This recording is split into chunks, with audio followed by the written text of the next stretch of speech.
The object the dog dropped on the manicured lawn of a Springfield, New Jersey apartment complex wasn't a bone from a butcher shop.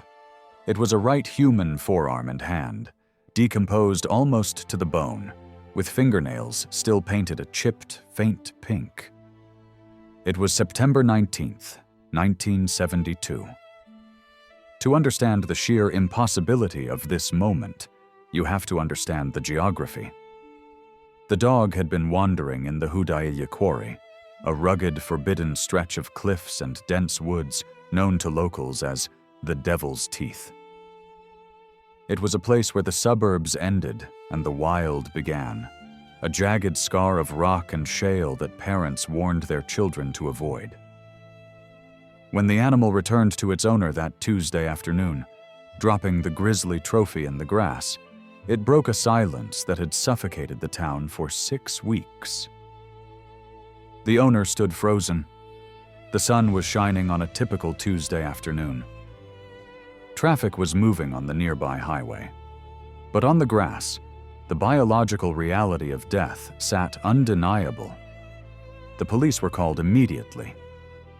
The officers weren't hardening homicide detectives from a gritty noir film. They were local cops accustomed to noise complaints and traffic accidents. They stared at the arm. The decomposition told them the victim had been dead for weeks. The size and the nail polish told them it was likely a young woman. Uniformed officers gathered at the base of the Hudaya quarry. They looked up at the cliffs known as the Devil's Teeth. The terrain was treacherous, loose shale, steep drops, and dense summer undergrowth that hid everything until you were right on top of it. The climb was slow. The men working the scene were breathing hard, their boots slipping on the rocks. The air was thick with the smell of damp earth and decay. They were moving toward a specific area near the top of the cliff, a clearing shaded by trees that offered a panoramic view of the town below. What they found at the top of a cliff, near a makeshift campsite, defied standard forensic explanation. The rest of the body was there. It was face down. But it was the arrangement of the scene that made the seasoned officers pause. According to initial reports and witness accounts that would be debated for the next 50 years, the body wasn't just dumped, it was framed. The question started before the body was even bagged. Why would a killer carry a body up a cliff instead of dumping it at the bottom? What happened to her clothes? And why did the scene look less like a murder and more like a ceremony? The dental records confirmed the identity quickly. The arm belonged to Jeannette DePalma. But confirming who she was only deepened the mystery of where she was found. In 1972, the American teenager was being pulled in 2 directions. There was the counterculture, drugs, rebellion, and rock and roll. And then there was the reaction, the Jesus People movement. Jeannette stood firmly in the latter camp, but she wasn't a passive observer. She was a soldier for her faith. At 16, Jeannette didn't just attend church, she lived the doctrine. She turned the DePalma living room on Clearview Road into a sanctuary, hosting Bible study groups where she would play guitar and sing folk hymns. She wanted to become a veterinarian or a social worker, careers that required the same thing she offered freely on street corners: healing. Her father, a heavy equipment operator, and her mother, a homemaker, saw a daughter who was grounded. She wasn't the type to run off to California to join a commune. She was the type who called if she was going to be 10 minutes late. And yet, this devout teenager ended up dead in a location rumored to be a haven for local Satanists, surrounded by what looked like occult symbols. To understand how a 16-year-old girl could vanish into thin air on a bright summer afternoon, we have to look away from the horror of the quarry for a moment. We have to go back 6 weeks earlier. Monday, August 7th, 1972. It was a humid, overcast afternoon. The Vietnam War was on the news, and alone again, naturally, was topping the billboard charts. Inside the split-level house on Clearview Road, the routine was undisturbed. The television likely murmured in the background, daytime talk shows or news updates on the McGovern campaign. Florence DePalma moved through her daily chores. Jeannette prepared for her afternoon with the specific, unconscious habits of a teenager who assumes she has thousands of days left. She chose her outfit with the unconscious casualness of a teenager on summer break. A purple shirt, dungarees, and sturdy hiking boots. Around her neck she fastened a cross. It was the physical anchor of her identity, the object she was rarely seen without. Jeannette walked into the kitchen. She told her mother she was heading out to visit a friend. "I'll be back for dinner," she said. She walked down the driveway, turned onto the sidewalk. A neighbor, glancing out a window or pausing while gardening, spotted the 16-year-old walking down the street. Jeannette wasn't rushing. She was simply walking toward the bus stop, her boots scuffing lightly against the concrete. But she never got on the bus. She never made it to her friend's house. Somewhere in that mile of suburban asphalt, between the safety of her driveway and the public visibility of the bus stop, Jeannette DePalma didn't just disappear. She was taken, and the clock started ticking on a mystery that would outlive her parents, frustrate 2 generations of detectives, and turn the woods of Springfield into a place where shadows seem to linger a little longer than they should.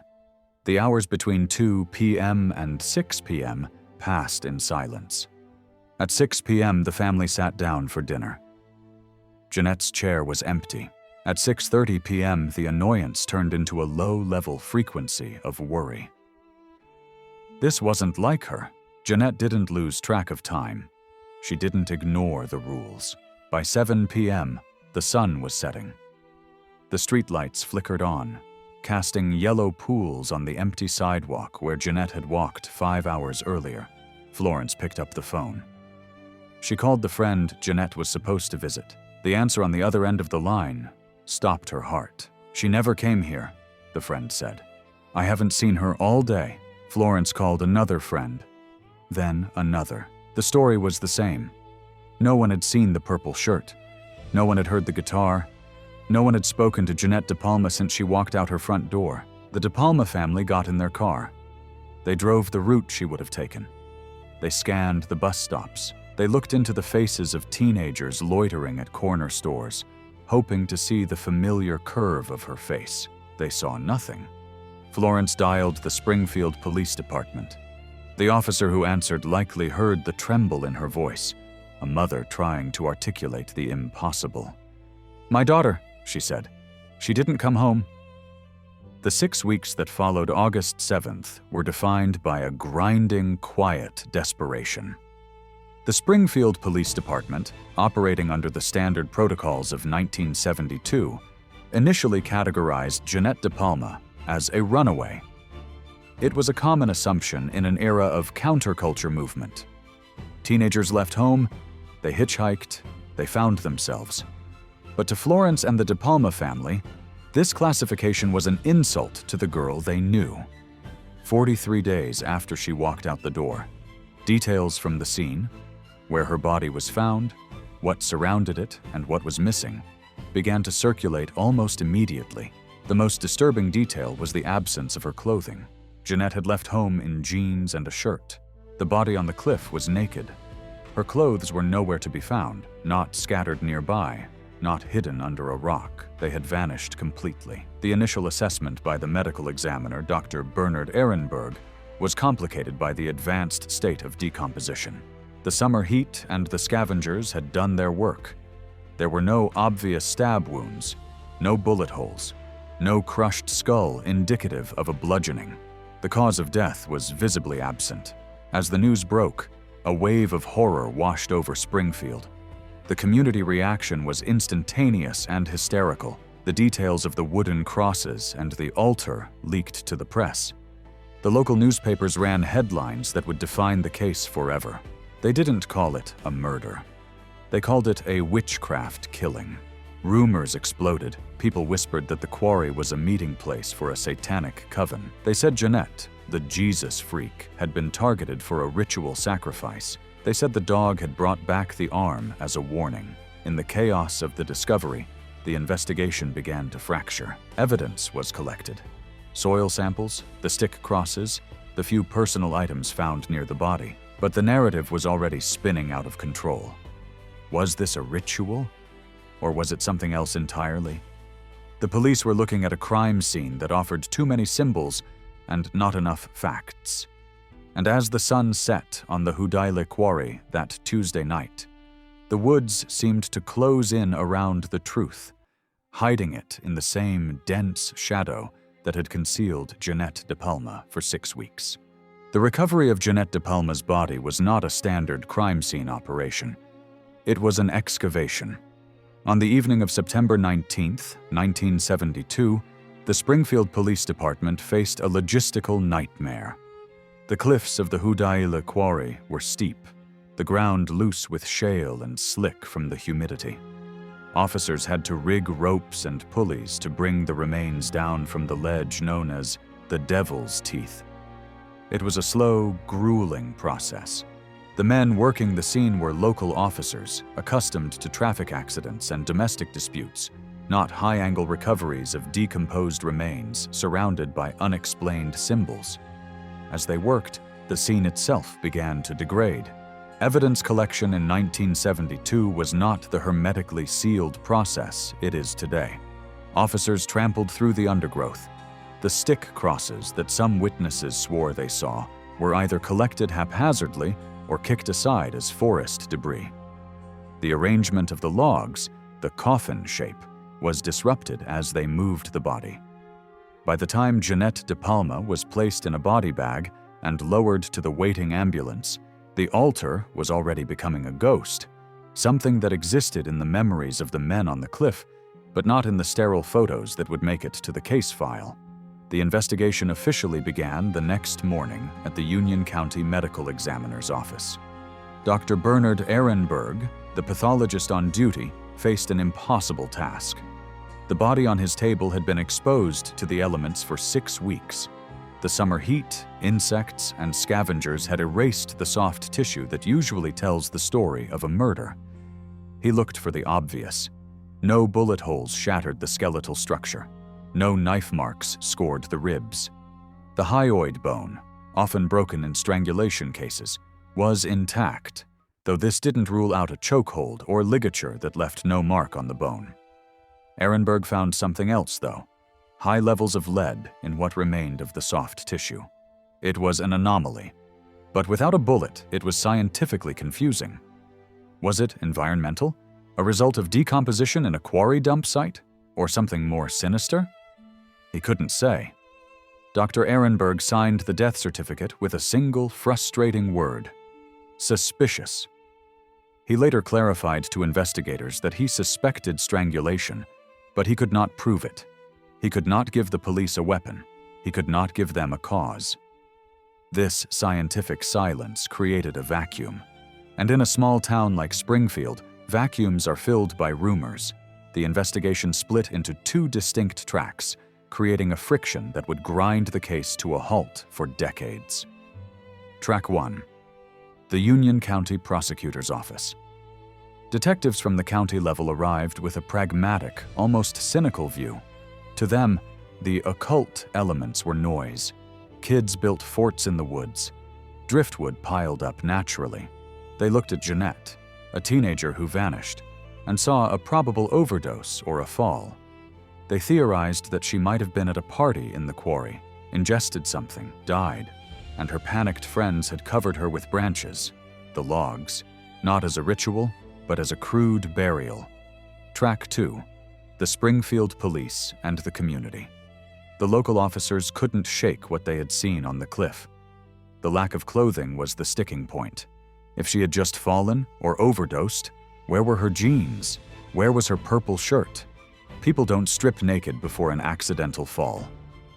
And then there were the rumors of the witches. Within days of the discovery, the Star-Ledger and other local papers began to run headlines that poured gasoline on the fire. They reported that police were investigating the possibility of witchcraft and Satan worship. tips began to flood the station. A resident reported finding a bag of decapitated chickens in the woods near the quarry weeks earlier. Another reported seeing hooded figures walking near the reservoir at night.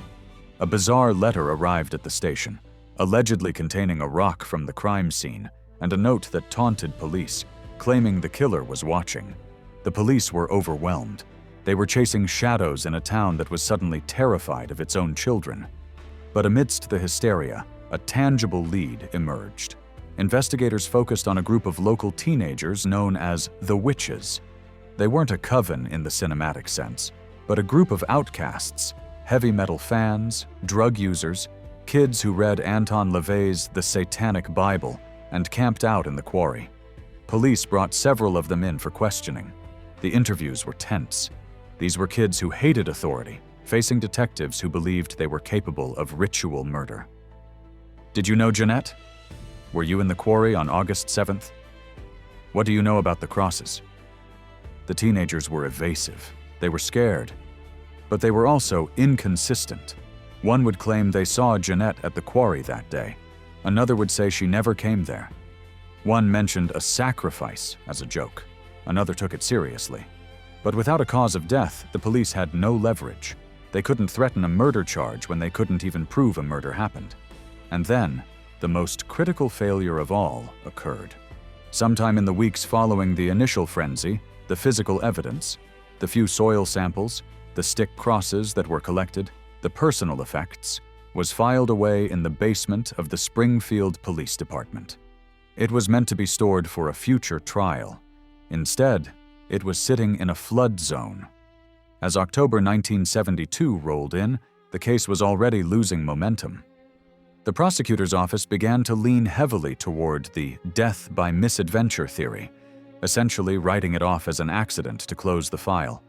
But just as the case threatened to go cold, a new witness came forward. A homeless man who lived in the woods near the quarry told police he had seen something on the day Jeannette disappeared. He didn't see a coven. He didn't see a ritual. He saw a car. The interrogation room at the Springfield Police Department was small, smelling of stale tobacco and floor wax. In October 1972, it became a revolving door for the county's counterculture. Investigators were under immense pressure. The witchcraft murder headlines had terrified the suburbs, and the public demanded a monster. So the police went looking for monsters. They found teenagers in denim jackets. Suspect Group 1. The Witches.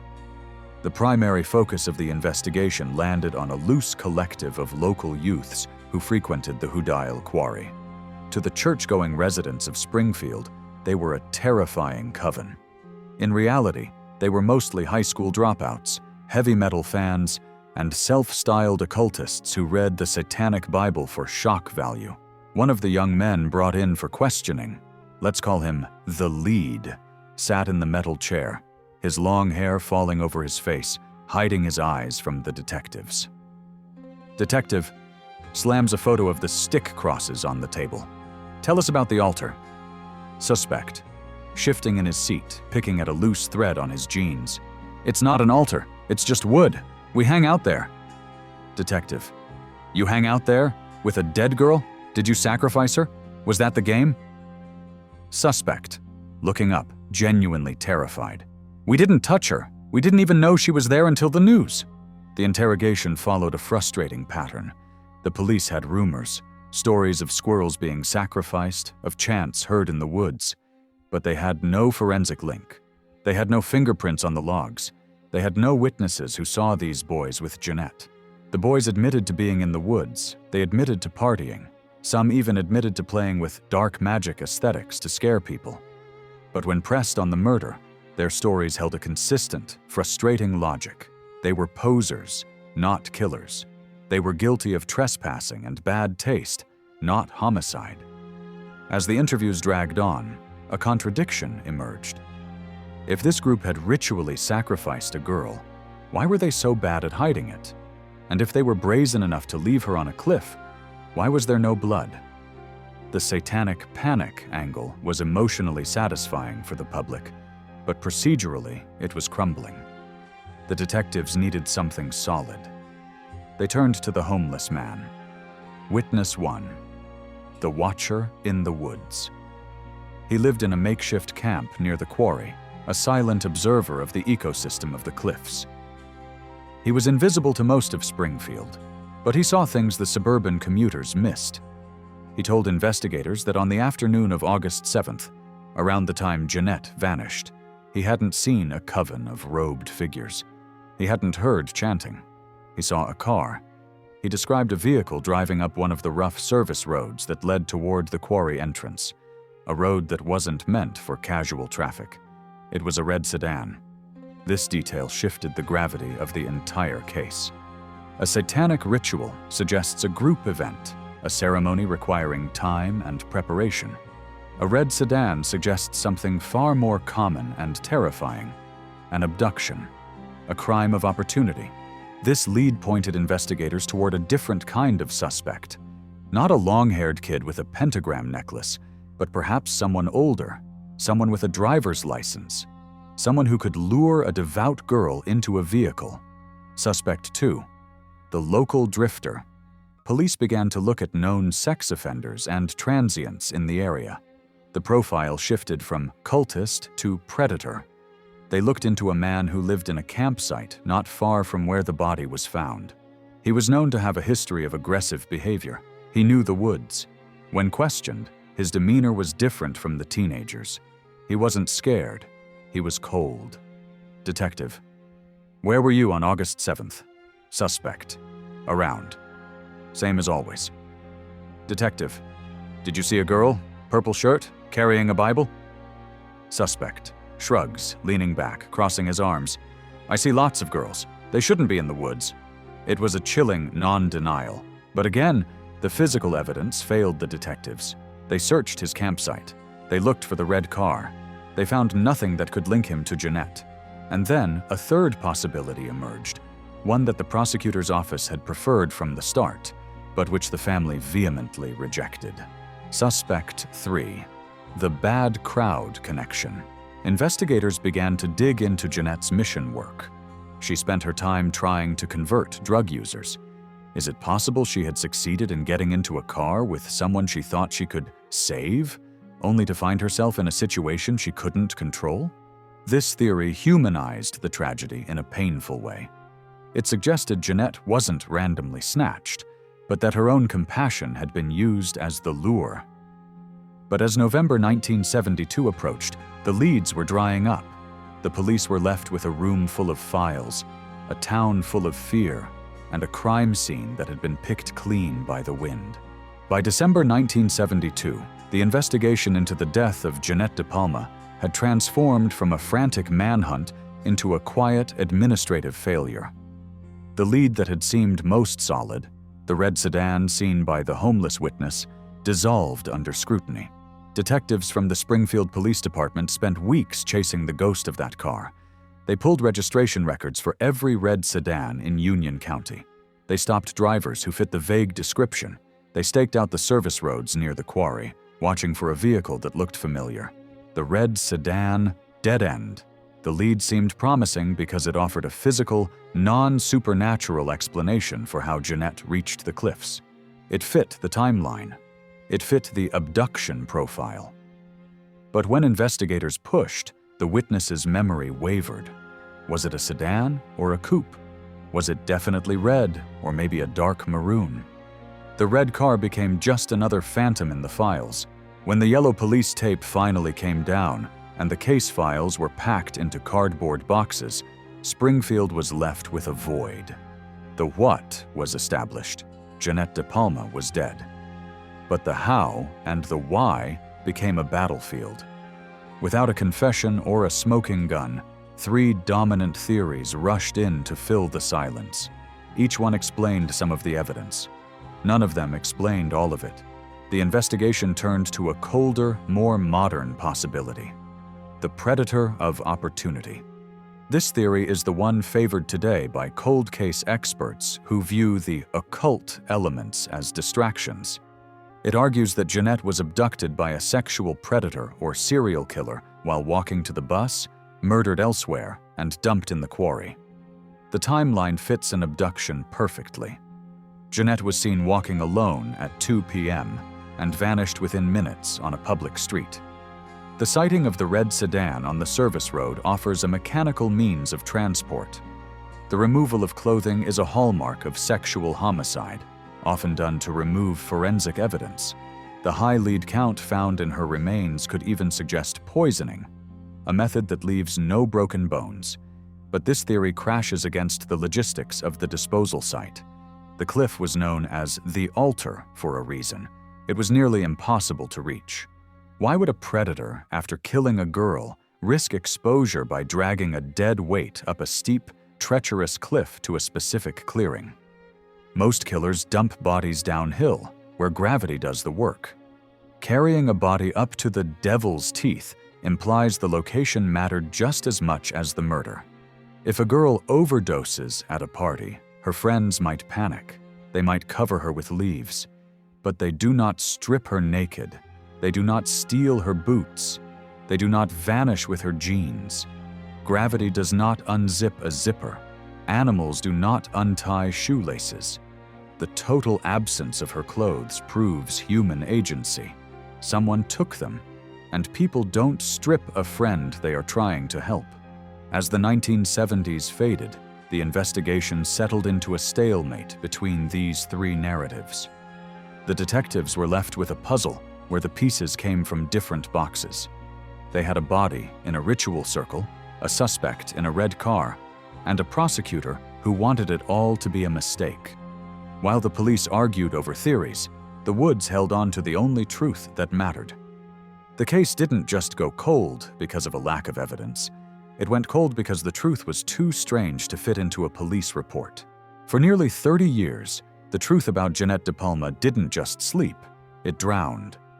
As the 1970s bled into the 1980s, the witchcraft murder stopped being a news story and started being a local campfire tale. The generation that knew Jeannette grew up, moved away, or stopped talking about it. The parents of Springfield warned their children about the devil's teeth, not because of a specific girl, but because of a vague, lingering dread. The investigation itself suffered a fate worse than stagnation. It suffered erasure. In the late 1990s, when a new wave of curiosity began to ripple through the state, researchers and journalists went back to the Springfield Police Department looking for the physical proof that had terrified the town in 1972. They were looking for the soil samples. They were looking for the stick crosses. Most importantly, they were looking for the files that contained the original crime scene photos. They found nothing. The official explanation was a disaster that struck the department's archives, a catastrophic flood that had filled the basement storage room with murky water. The destruction of memory. Imagine the water rising in the dark, cold, dirty river water seeping into cardboard boxes. The occult symbols collected from the cliff? Gone. The interdepartment memos debating the cause of death? Pulped. The chain of custody logs? Illegible. When the water receded, the physical link to Jeannette DePalma had been washed away. The red car led, the homeless witness testimony, the controversial autopsy notes. They ceased to be evidence and became hearsay. The flood didn't just destroy paper, it destroyed the possibility of a cold case review using modern DNA technology. There were no clothes to test for touch DNA. There were no fingernail clippings to re-examine. The case was effectively dead. But legends are waterproof. While the official record was rotting in a damp basement, the story was mutating in the public imagination. In the late 1990s and early 2000s, a publication called Weird NJ began to chronicle the state's local folklore.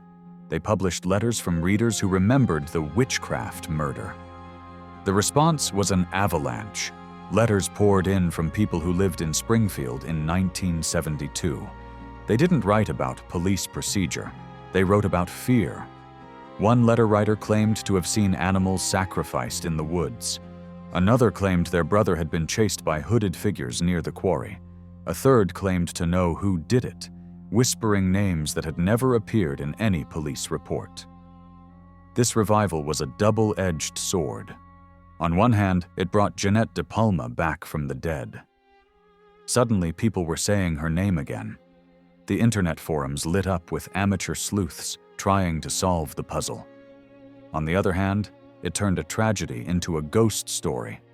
The human Jeannette, the girl who loved her guitar and wanted to save souls, was replaced by the girl on the cliff, a prop in a spooky story about Satanists.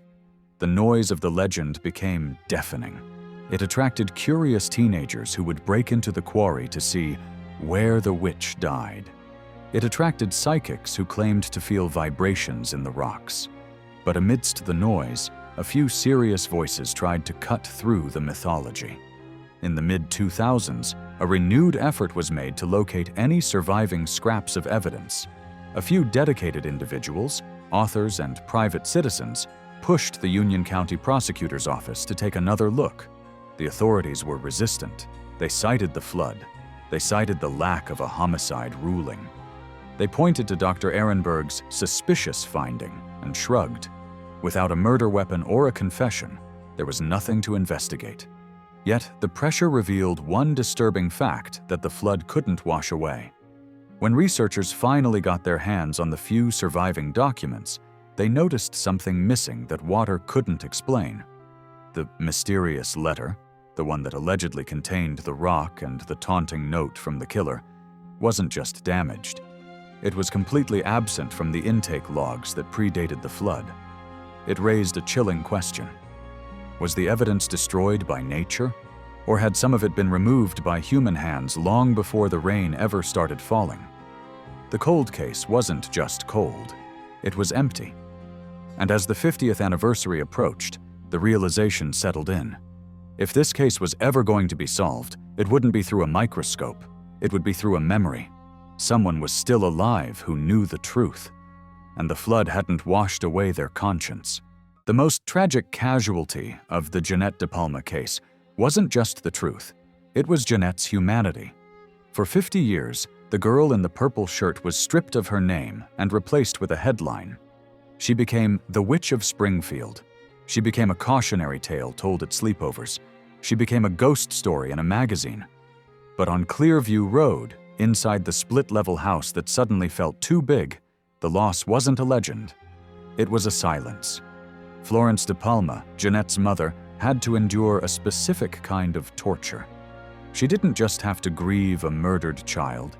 She had to grieve a child who was being publicly rewritten. To the DePalma family, Jeannette was a devout Christian, a girl who sang hymns and worried about the souls of her friends. To the rest of New Jersey, she was a participant in a black magic ritual, or worse, a sacrifice to a dark god. The rumors that swirled through Springfield were cruel. People whispered that Jeannette had provoked her killers. They whispered that she had been dabbling in things she didn't understand. The satanic panic that gripped the town didn't just make people afraid of the woods. It gave them permission to blame the victim. The DePalma family retreated. They stopped talking to the press. They stopped trusting the police who had failed to find the clothes, failed to find the cause, and failed to protect the dignity of their daughter. The funeral was a somber, tense affair. There was no closure. How do you bury a child when the state refuses to say how she died? How do you mourn when the town is debating whether your daughter was a witch? As the years passed, the weight of the unsolved case pressed down on the family. Jeannette's parents grew older in a house filled with memories of a girl who never came home for dinner. They watched as the detectives moved on to easier cases. They watched as the neighbors stopped asking. Eventually, Florence and her husband passed away. They died without knowing who took their daughter. They died without a singular apology from the system that lost the evidence in a flooded basement. But while the family faded, the story refused to die. In the early 2000s, the narrative began to shift. The publication of the case in Weird NJ and the subsequent investigations by authors like Jesse Pollack and Mark Moran began to scrape away the layers of mythology. For the first time in decades, people started looking at the case not as a ghost story, but as a miscarriage of justice. New memorials were created. Online communities, initially drawn by the spooky elements, began to pivot toward advocacy. They realized that the occult symbols were likely a distraction, and that beneath the lore was a 16-year-old girl who was likely abducted and murdered by someone she might have trusted. The legacy of the Jeannette DePalma case is a scar on Union County. Today, the devil's teeth are still there, silent and overgrown. The teenagers who partied there in 1972 are now grandparents. Some of them likely still live in Springfield. The tragedy is that Jeannette's legacy became about how she was found, rather than who she was. The world remembers the crosses and the logs. It forgets the guitar and the Bible. But the most haunting part of her legacy isn't what was found on the cliff. It's what is still missing. Justice isn't just a verdict, it's an acknowledgement. And for 50 years, Springfield has looked at the empty space where Jeannette DePalma used to be and refused to say the word murder. The parents are gone. The evidence is gone. But the question remains, burning like a fuse that never quite reaches the explosive. The case of Jeannette DePalma is a puzzle where the corners have been burned away. 50 years after she vanished from a suburban street, the silence of the Hudaila quarry is still heavy with secrets. We are left not with a verdict, but with a list of impossibilities. The investigation, marred by hysteria, incompetence, and nature itself, failed to answer the fundamental questions that might have brought peace to a grieving family. Jeannette's case continues to haunt New Jersey not because of the supernatural, but because of the injustice. It reminds us that a life can be stolen twice, first by the killer, and second by the story we tell about it. But somewhere, the truth still exists. It exists in the memory of a person who is likely in their 70s or 80s today. A person who has lived a full life, while Jeannette stayed 16 forever. A person who knows exactly where those hiking boots went. The flood took the files. It didn't take the truth. The Union County Prosecutor's Office still maintains a file on Jeannette DePalma. It is thin, water-damaged, and cold. But it is open. If you lived in Springfield, New Jersey in 1972, if you remember a red car that didn't belong, if you heard a rumor that felt too specific to be a lie, if you know what happened to the girl in the purple shirt, it is not too late. The parents are gone, but the record can still be corrected. The witch of Springfield deserves to be remembered by her true name. She was Jeannette, and she is still waiting to be found.